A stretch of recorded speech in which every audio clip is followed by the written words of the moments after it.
Tayo po yung mga nanalangin. Ama, maraming salamat sa araw na ito. Bigyan mo sana kami ng lakas at talino para matuto sa araw na ito. Hanggang mo at sa ngalan ng Ama, ng Anak, ng Espiritu Santo. Amen. Maraming salamat, Rodmer. Panatilihin yung nakatayo mga bata dahil kakanta tayo na Oras na ng EPP. Alam niyo ba kung ano ang kantang to? Hindi po! Yan, ituturo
ginagamit po natin ang kutsara para pagsubo po sa mga pagkain. Tama. Eh, sino bang gusto magbahagi ng kanyang, kung saan ginagamit ang kutsara? Ikaw, Ma? Gay? Ginagamit po natin ito kapag tayo ay kumakain. Tama. Ginagamit natin ito kapag tayo ay kumakain. Saan kaya natin siya kadalasan makikita? Sa gawing kanan o kaliwa? Ikaw, Ma? Mary Joy? Sa gawing kanan po. Tama. Eh, yung pangalawang larawan kaya, ano kaya ang tawag dito? Tinidor. Tama, tinidor. Saan kaya natin siya ginagamit? Sige nga, Cassie. Ginagamit din po natin ito kapag tayo ay kumakain. Tama, katulad ng kutsara, ginagamit din natin ang tinidor sa ating pagkain. Saan kaya natin siya kadalasan makikita? Sa gawing kanan o kaliwa? Kasi Pakalawa. Tama. Eh, ano kaya kung susunod nating larawan? Ano kaya ang tawag dito? Aso! Saan kaya natin siya ginagamit? Ikaw nga, Rodmer? Ma'am, ginagamit po natin ang baso para tayo ay makainom ng tubig. Tama, ginagamit natin ang baso upang makainom tayo ng tubig. Para naman sa panghuli nating larawan. Ano kaya ang tawag dito? Servilleta. Tama. Nakakilala ba kayo nito? Oh! Yun. At talagang naaalala mo ang pinag-aralan natin yung nakaraan. Ulitin nga natin kung ano yung mga larawan, kung ano ang tawag sa mga larawan na ipinakita ko kanina. kutsara, tinidor, baso, servilleta. Ayan, ang gagaling talaga. Bigyan mo nga ng sarili niyo ng palakpak. Ngayon naman, may ipapakita ulit ako sa inyong larawan. Gusto niyo pa ba? Ayan, pagmasdan niyo lamang kung ano ang nasa larawan at sabihin sa akin kung ano ang inyong nakikita. Para sa unang larawan, ano kaya ang nakikita sa larawan? Sige nga, Abby. Larawan po ng pamilya na sama-samang kumakain. Tama, may isang pamilya na sama-sama kumakain. Pero mga bata, lagi niyong tatandaan na hindi lahat ng pamilya ay si nanay or si tatay or yung kumpleto yung pamilya niya na kasama kumakain. May ibang tao na si kuya o si ate lang. Yung iba, si nanay at si kuya lang. Malinaw ba mga bata? Kayo mga bata, sino kaya sa inyo ang kasama nyo sa kapag kumakain kayo sa inyong tahanan? Sige nga, Rodmer. Ma'am, ang kasama ko po sa tahanan natin pag kami po ay kumakain kaya mama ko at ang kuya ko po. Ayan, sabi ni Rodmer, yung mama at kuya niya. Eh, yung iba kaya, ikaw nga, Mary Joy? Ang kasama ko po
Ngayon, mga bata, upang matuto tayo sa paglilinis, sa pagliligpit, at paghugas ng pinagkainan, ngayon ay may inihanda akong mga katanungan. Okay ba yun, mga bata?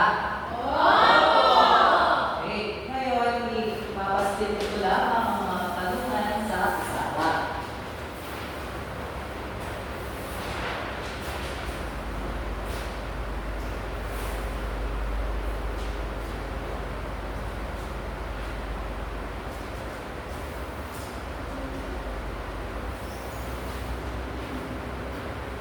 Arlan, maaari bang basahin ang unang katanungan? Ano-ano ang mga kagamitan gagamitin sa paghuhugas? Okay, salamat, Arlan. Ngayon, sino ang gustong magbasa sa pangalawang katanungan? Ikaw ka, Maris? Ano ang kahalagahan ng paghuhugas at paglilinis ng pagkakitaan sa ating kusina? Okay, ito ang mga tanong na ating masasagutan pagkatapos ng ating aralin. At ngayon naman ay ating ibibigay ang mga hakbang sa pagpiligpit o paglilinis ng mesa at paghuhugas ng pinagkainan. Ngayon, ito ang mga hakbang sa paglilinis ng mesa.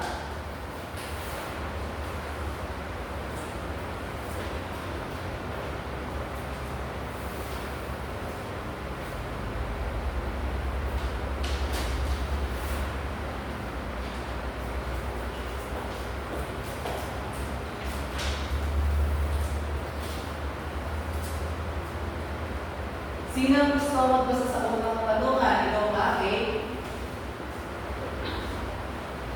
Sino mga natira paggamit sa plato? Okay, salamat. Kate, sino ngayon ang gusto magbasa sa pangalawang katanungan?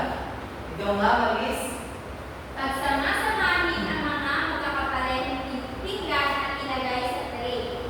Okay, ngayon sa panghuling katanungan, basahin mo nga, MJ. Itago ang mga pagkain hindi naubos at linisin ang mesa. Okay, salamat. Ngayon, ito naman ang mga hakbang sa paghuhugas ng pinagkainan.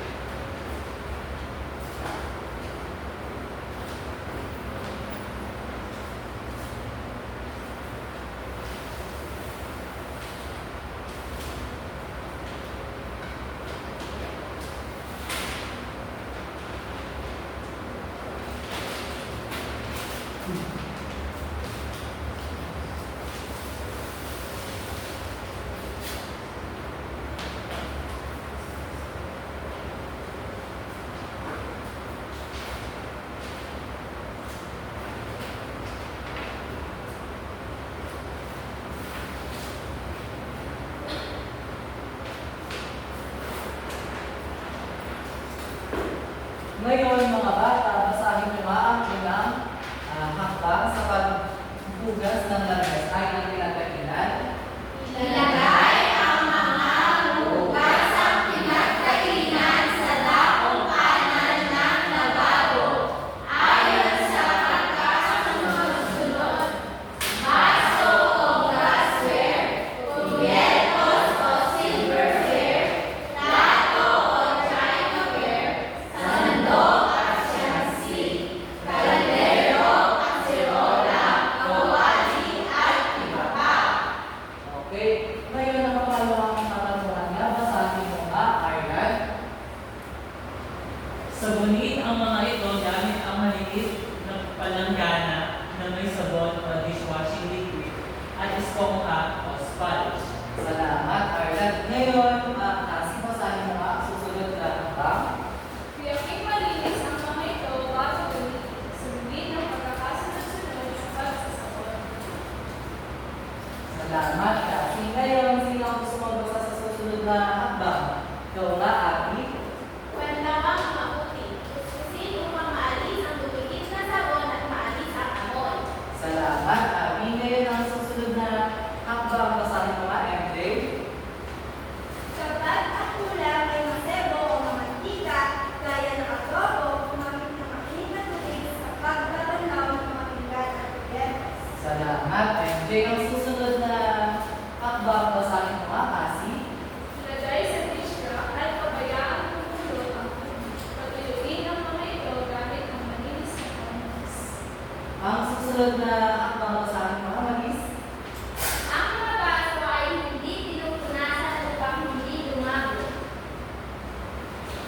Salamat, Maris. Ngayon, ito ang mga hakbang sa paglilinis at paghuhugas ng mesa. Ngayon ang mga bata, handa na ba kayong makinig o manood ng paglilinis ng mesa? Ngayon, bigyan nyo nga ako ng 5 palakpak kung kayo'y handa na. Salamat.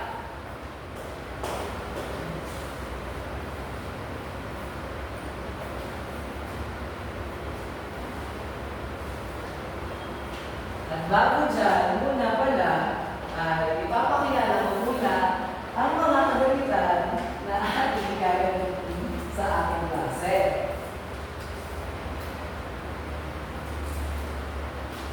Okay, maaari mo bang basahin kung anong mga kagamitan ang ating gagamitin? Ang mga kagamitan ay dishwashing liquid, dish rack, palanggana, sponge, sponge. Salamat. Okay, ngayon naman ay akin na ituturo ang paglilinis ng mesa.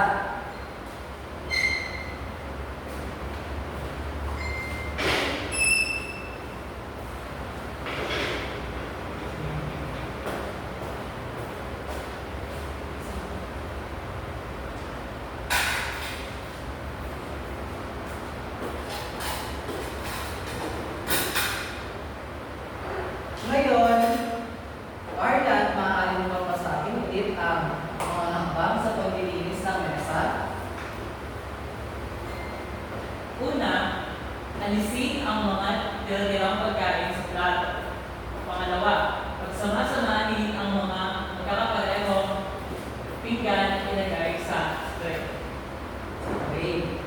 Ang pangatlo, Pangatlo, itago ang mga pagkain hindi naubos at linisin ang mesa. salamat, Arlan. Ngayon ay aking gagawin na ang tamang pagliligpit ng mesa. Ngayon, ang una ay atin muna aalisin ang mga natirang pagkain sa mga plato o mangkok. Ngayon ay wala namang natitirang pagkain dito. Gagawin na natin ay ang pangalawang hakbang. Ayun ay ang pagsama-samahin ng mga magkakaparehas na kagamitan tulad ng pinggan at kutsara at ito. Ngayon, pagkatapos natin linisin o pagsama-samahin ng mga pinggan at kutsara at ito, ay natin na itong ilalagay sa mesa.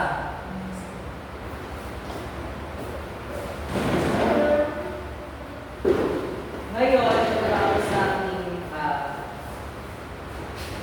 pagsama-samahin ay atin na itong ilalagay.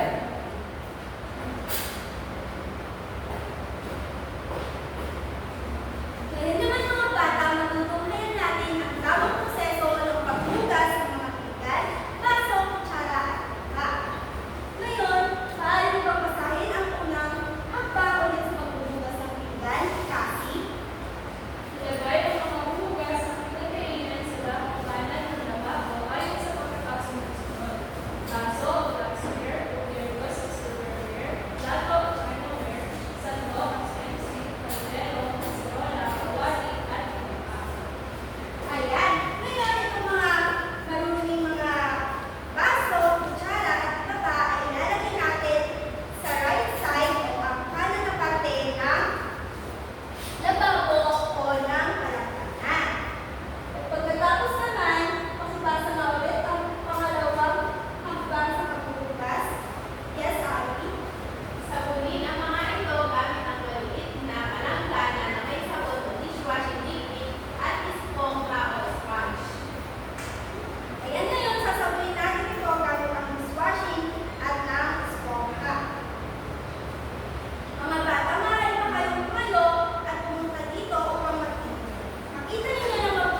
Ano ang una kong sinabot? Baso! Ayan, mahusay. Yung pangalawa kong sinabot? Mango! Ayan, at ang panghuli naman ay ang mga laro. Ayan, maaari na kayo magbalik ng bata. Sa pang-apat na hakbang, maaari mo bang pasakin? Rodmer? Nagawang mabuti, kuskusin upang maalis ang tumitig na sabon at maalis ang amoy. Ayan, ngayon, gagalawan naman natin ito gamit ang isang malinis na tubig. Ang una ay ang baso. Nakikita niyo ba kung mabuti mga bata?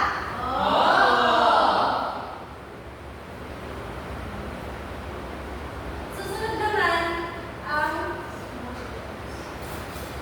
mga tinidor at kutsara at susunod ay ang mga mangkok at plato.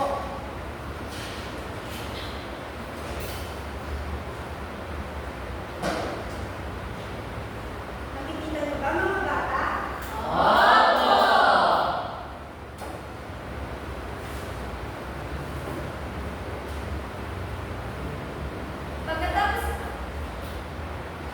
Pagkatapos natin itong manlawan ng mabuti, ay ilalagay natin ito sa dish rack. Dito natin papatuloyin ang mga tubig. Naunawaan ba mga bata? Maaari mo bang pasakit ang kapag ang ikalimang hakbang? Kasi Kapag ang kailangan ng sebo, ikargan ng tao, gumamit ng malinis na tubig sa pagbabanlaw ng mga pinggan at kubetas.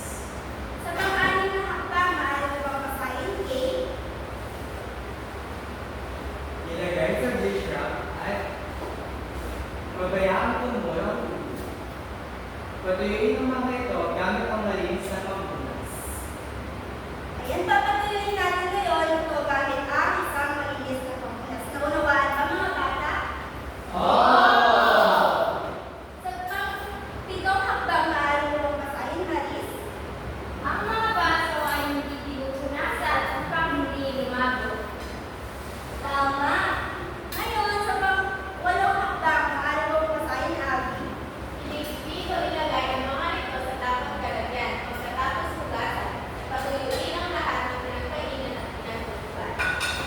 Ayan, ngayon, natutuyan ninyo ang tamang proseso ng paghuhugas. May nalaman ba kayo sa ating pinag-aralan ngayon? Ano na nga ulit ang una natin huhugasan mga bata? Baso! Ayan, tama.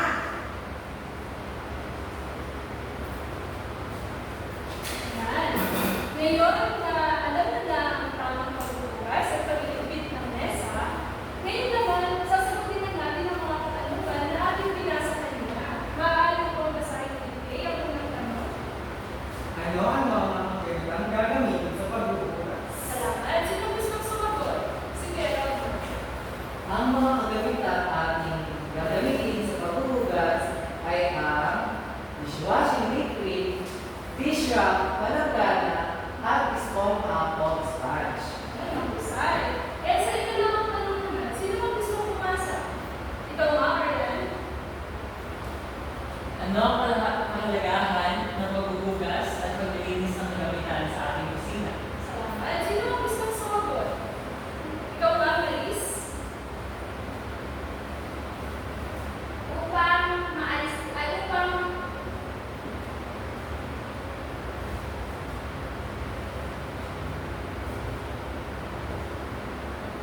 Para sa iyo, gaano kahalaga ang paghuhugas at paglilinis ng kagamitan sa ating kusina?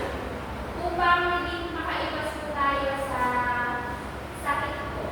Ay, tama. Sino bang may ibang sagot? Ikaw nga, Roger? Ang kahalagahan po ng paghuhugas at pagliligpit ng kagamitan sa ating kusina ay upang mapanatiling malinis sa ating kusina at upang masigurado tayo ay protektado sa mga virus o mga germs na nanggagaling sa ating pinagkainan. Ay, mahusay.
Hugasan